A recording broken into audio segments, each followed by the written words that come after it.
দর্শক আসসালামু আলাইকুম। আমি সাকিব, স্বাগত জানাচ্ছি আমাদের চ্যানেল নিউজ ইনসাইটে। আমরা বাংলাদেশের পলিটিক্সের বিভিন্ন বিষয় নিয়ে কথা বলি এবং বিশ্ব রাজনীতির পলিটিক্সের বিষয় নিয়ে কথা বলি। তো আজকে একটু কথা বলবো বিবিসি বাংলার একটি রিপোর্ট, এবং বিবিসি বাংলা সাম্প্রতিক সময়ে একটি রিপোর্ট করেছে, এবং তারা রিপোর্টটি করেছে যে যেটা হচ্ছে যে বাংলাদেশ আওয়ামী লীগ যারা ক্ষমতাচ্যুত প্রবল আন্দোলনের মুখে আওয়ামী লীগ ক্ষমতা থেকে চলে গিয়েছে, এবং তারা ভারতের সহায়তা নিয়ে আবার ক্ষমতায় আসতে যাচ্ছে। সেই ক্ষমতায় আসাটা তাদের জন্য সহজ হবে কিনা এ বিষয়টা নিয়ে একটু কথা বলবো। তো বিবিসি তাদের রিপোর্টে যেটা বলেছে যে সেটা হচ্ছে যে এমনকি যেটা হচ্ছে যে ভারতের প্রধানমন্ত্রী মিস্টার নরেন্দ্র মোদী, তিনি আপনারা জানেন যে সাম্প্রতিক সময়ে আমেরিকাতে গিয়েছিলেন, এবং পৃথিবীর অন্যতম সুপার পাওয়ার আমেরিকার সাথেও তার যে অনেক সমস্যা ছিল ভারতের সাথে এবং আমেরিকার, সেই সমস্যাগুলির পাশাপাশি তিনি বাংলাদেশ ইস্যুটা উত্থাপন করেছিলেন এক সাংবাদিকের মাধ্যমে। এবং ভারতীয় একজন সাংবাদিক তিনি বলেছিলেন যে সেটা হচ্ছে যে বাংলাদেশ ইস্যুতে যে মানে যেটা হচ্ছে যে আমেরিকা কিছু করবে কিনা, অনেকটা এই ধরনের ইঙ্গিত, এবং বাংলাদেশের যে এই রেজিম চেঞ্জ, সেই রেজিম চেঞ্জের ব্যাপারে ভারতের কোনো আমেরিকার কোনো ভূমিকা ছিল কিনা, বা মোটা অঙ্কে তারা আসলে ভারতের মিডিয়াগুলি এই মুহূর্তে বাংলাদেশের যে বর্তমান যে আন্দোলনের মাধ্যমে একটি বিপ্লবের মাধ্যমে দিয়ে যে সরকার, সেই সরকারের বিরুদ্ধে তারা লেগেছে।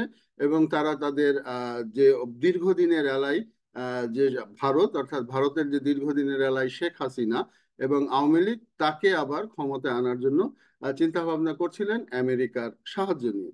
কিন্তু মিস্টার ডোনাল্ড ট্রাম্প আসলে সেই বিষয়টা নিয়ে ওইভাবে মোটেও সাড়া দেননি, মোটেও সাড়া দেননি। এবং তিনি খুব জোক করে বলছিলেন যে শত বছর ধরে তো ইন্ডিয়া বাংলাদেশকে দেখছে, অর্থাৎ শত বছরের ইতিহাসে আসলে বাংলাদেশকে কিভাবে দেখছে। বাংলাদেশ একটি স্বাধীন দেশ, এবং স্বাধীনই হয় এই আজকের এই 52-53 বছর আগে। তো সেক্ষেত্রে শত বছর ধরে কিভাবে দেখছে, তো ডোনাল্ড ট্রাম্পের এই একটি দায়সারা গোছের গোছের উত্তরই কিন্তু এর মধ্যে প্রমাণ পায় যে সেটা হচ্ছে যে আমেরিকার সাহায্য আর নেই। আমেরিকা ইন্ডিভিজুয়ালি বাংলাদেশের সাথে এখন সম্পর্ক করতে যাচ্ছে, এবং বিপ্লবের মাধ্যমে গঠিত একটি সরকার, যে এই সরকার প্রফেসর ইউনূসের সরকার।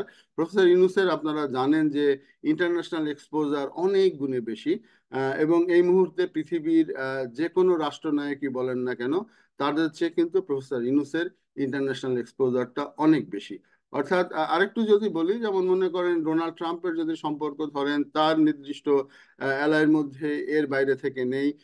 এবং যেটা হচ্ছে যে মিস্টার নরেন্দ্র মোদীরও এখন আর পৃথিবীর অনেক দেশের সাথেই তার সম্পর্ক নেই, অর্থাৎ পাকিস্তানের সাথে নেই, মালদ্বীপের সাথে নেই, ভুটানের সাথে নেই, বাংলাদেশের সাথে নেই। অর্থাৎ তার এক্সপোজারটাও কিন্তু ওই রকম কিছু না।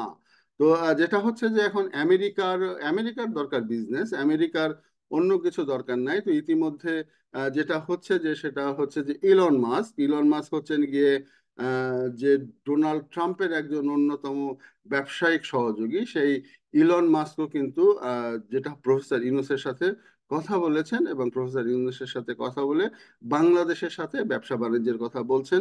এই জায়গায় রেজিম চেঞ্জ বা এই ধরনের কোনো কিছুর কথা কিন্তু কখনোই বলা হয়নি।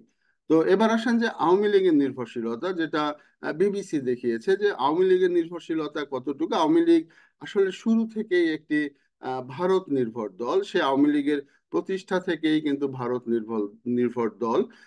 এবং মরহুম শেখ মুজিবুর রহমান কিন্তু আওয়ামী লীগ নির্ভর ভারত নির্ভর দল হওয়ার পরেও এটা আওয়ামী লীগের মনে রাখতে হবে যে আওয়ামী লীগের বিপদের সময় কিন্তু ভারত কখনো আসেনি। ভারত কখনো আসেনি। আপনারা জানেন যে শেখ মুজিবুর রহমানকে যখন হত্যা করা হয়, তার হত্যার সময় কিন্তু ভারত তার অন্যতম অ্যালাই ছিল, কিন্তু ভারত কিন্তু তাকে বাঁচাতে, কিংবা সেই সময় কিন্তু তারা আসেনি শেখ মুজিবুর রহমানকে বাঁচাতে। আমরা জানি না যে সেই সময়ে ভারতের গোয়েন্দা সংস্থার কাছ থেকে কাছে কোনো খবর ছিল কিনা, বা তারা কিন্তু নিষ্ক্রিয় ছিল। এবং আমরা যদি একটু শেখ হাসিনার পতনের সময়টা দেখি, শেখ হাসিনার পতনের সময়ও কিন্তু বিভিন্ন কল্পকাহিনী ছিল যে ভারতীয় রয়্যাল লোকজন বাংলাদেশে আছে, সেনাবাহিনীর মধ্যে রয়্যাল লোকজন আছে। কিন্তু প্রবল গণ আন্দোলনের মুখে যখন শেখ হাসিনা বাংলাদেশ থেকে পালিয়ে যায়, বাংলাদেশ থেকে পালিয়ে যাওয়ার সময় কিন্তু তার সাথে কেউ ছিল না, অর্থাৎ কেউ কারো কিন্তু না এই পৃথিবীতে। তো এখন যেটা হচ্ছে যে শেখ হাসিনা ভারতে পলাতক। তো শেখ হাসিনার ভারতে যাওয়া কিন্তু নতুন কিছু না, নতুন কিছু না। এবং যেটা হচ্ছে যে শেখ মুজিবুর রহমান নিহত হওয়ার পরে শেখ হাসিনা কিন্তু ইউরোপের কয়েকটা দেশ ঘুরে বেশ কয়েকদিনের মধ্যে ভারতে যায়, এবং তিনি ভারতের আশ্রয়ে ছিলেন। এবং তিনি 75 সাল থেকে আহ, তিনি খুব সম্ভবত 81 সালে দেশে আসেন। এই 75 থেকে 81 দীর্ঘদিন তিনি ইন্ডিয়ার আশ্রয়ে ছিলেন, ইন্ডিয়ার আশ্রয়ে ছিলেন। এবং তিনি ভারত কর্তৃক ট্রেন্ড ছিলেন। এবং জিয়াউর রহমান তাকে বাংলাদেশে নিয়ে আসেন, এবং আসার পরপরই তাকে আরেকটি ভারত তাকে ছকের মাধ্যমে দিয়ে আবার তাকে সেই ফখরুদ্দিন মইনুদ্দিনের সময় তাকে আবার ক্ষমতায় বসানো হয়। তো আওয়ামী লীগের জনভিত্তি রয়েছে, এটা ঠিক, জনভিত্তি রয়েছে এটা ঠিক। অর্থাৎ বেশ কিছু মানুষ এখন আওয়ামী লীগ করেন, এখনো আওয়ামী লীগ করেন। আহ, এবং সেই মানুষগুলি আদৌ তাকে ক্ষমতায় আনার মতো সেই ভোট তার আছে কিনা সেটা কিন্তু কখনো যাচাই বাছাই করে দেখা হয়নি। কারণ ফখরুদ্দিন মইনুদ্দিনের সময় ভোট এবং তার পরবর্তী সময়ে যে আরো 2টি বা 3টি ভোট হয়, কোনো ভোটেই কিন্তু স্বচ্ছতা নিয়ে সব সময় প্রথম ফখরুদ্দিন মইনুদ্দিনের তো স্বচ্ছতা নিয়ে প্রশ্ন আছেই। তারপরে সিলেকশন হয়, ভোট হয় না, তারপরে বিনা ভোট হয়, রাতের ভোট হয়, এইভাবে বিভিন্ন ভাবে করে কিন্তু আওয়ামী লীগ ভারতের সাহায্য নিয়ে ক্ষমতায় টিকে ছিল বা ক্ষমতায় টিকে আছে। তো এটা শেখ হাসিনাকেও বলতে শোনা গিয়েছে যে ভারতকে যা দিয়েছি তা ভারত সারা জীবন মনে রাখবে। তার মানে তিনিও ভারতের পক্ষে সবসময় সাফাই গাইতেন। এবং বাংলাদেশের তৎকালীন পররাষ্ট্র মন্ত্রী ছিলেন একজন, তিনি তো বারবার বলতেনই যে আমাদের মধ্যে স্বামী স্ত্রী সম্পর্ক। এবং সাম্প্রতিক সময় বিবিসির একটি সাক্ষাৎকারে খুব সম্ভবত বাহাউদ্দিন নাসিম তিনি বলেছেন যে যেটা হচ্ছে যে ভারতের জনগণ এবং বাংলাদেশের জনগণ মিলে আওয়ামী লীগকে ক্ষমতায় বসাবে। তো এটা আসলে খুবই আওয়ামী লীগের নেতাদের জন্য একটি লজ্জাজনক অধ্যায়, কলঙ্কময় অধ্যায়। এবং আরো আমরা দেখেছি যে জনাব ডোনাল্ড ট্রাম্প যখন আমেরিকাতে সফরে ছিলেন সেই সময় কিন্তু আহ, আমেরিকায় যে আওয়ামী লীগের নেতারা আছে, জানি না তারা আওয়ামী লীগ করেন কিনা, তো আওয়ামী লীগের পরিচয় দিয়ে কিন্তু তারা ডোনাল্ড ট্রাম্পকে অভিনন্দন জানিয়েছে। একটি ভাবুন তো যে একটি স্বাধীন সার্বভৌম দেশ, অর্থাৎ বাংলাদেশের এখন প্রফেসর ইনুস যদি আমেরিকা সফরে যায়, তখন তার ছবি নিয়ে কি তাকে ভারতের কেউ স্বাগত জানাবে? তো এটা আসলে আওয়ামী লীগের জন্য একটি লজ্জার, আওয়ামী লীগের জন্য একটি চরম লজ্জার। তো যেটা হচ্ছে যে আওয়ামী লীগের সমস্যাটা কোন জায়গায়? আওয়ামী লীগের সমস্যাটা হচ্ছে যে আওয়ামী লীগ সবসময় ভেবে আসছিল যে তাদের সাথে ভারত আছে, ভারত থাকা মানেই তাদের আর কোনো চিন্তা নাই। কিন্তু এই যে এই 2024-এর আন্দোলন, 2024-এর আন্দোলন কিন্তু ভুল প্রমাণ করে দিয়েছে। এবং প্রত্যেকটা রাজনৈতিক দল, সাধারণ মানুষ, ছাত্র সবাই যখন মাঠে নেমে আসে, মাঠে নেমে আসার ফলে কিন্তু হাসিনার কিন্তু আহ, পতন ঘটে এবং তিনি পালিয়ে যেতে বাধ্য হন। তো যেটা হচ্ছে যে আওয়ামী লীগ আসলে দল হিসাবে আমি বলবো যে স্বাধীনতার পর থেকে বা দুই একবার ছাড়া দল হিসাবে দাঁড়াতে পারেনি।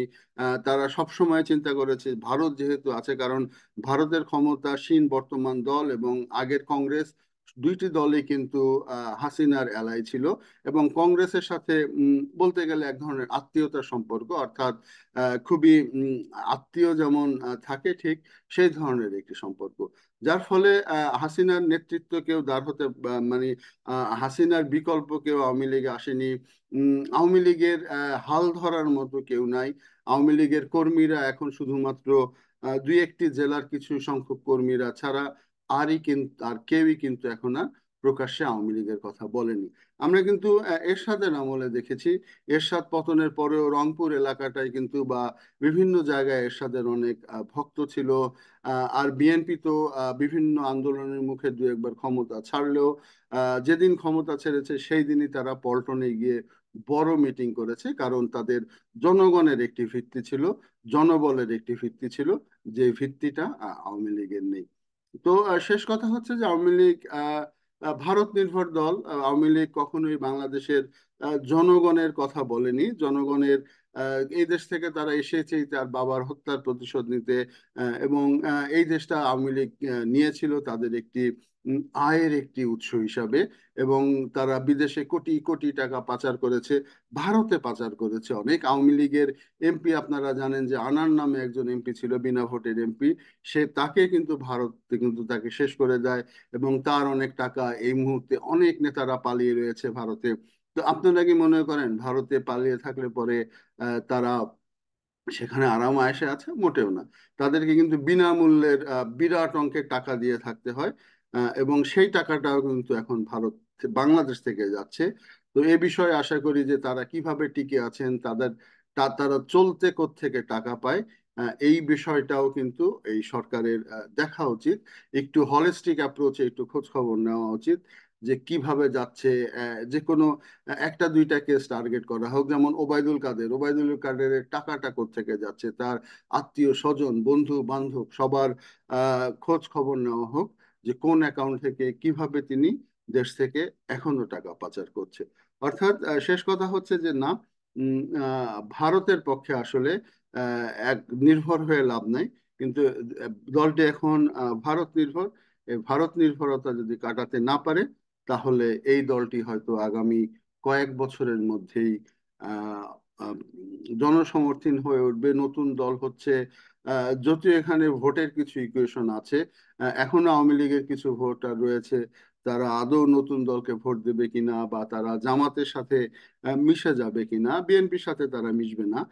তো এ নিয়ে ইকুয়েশন রয়েছে, সে বিষয়গুলো নিয়ে আর একদিন। এত লম্বা সময় ধরে আমার কথাটা শোনার জন্য ধন্যবাদ। আসসালামু আলাইকুম।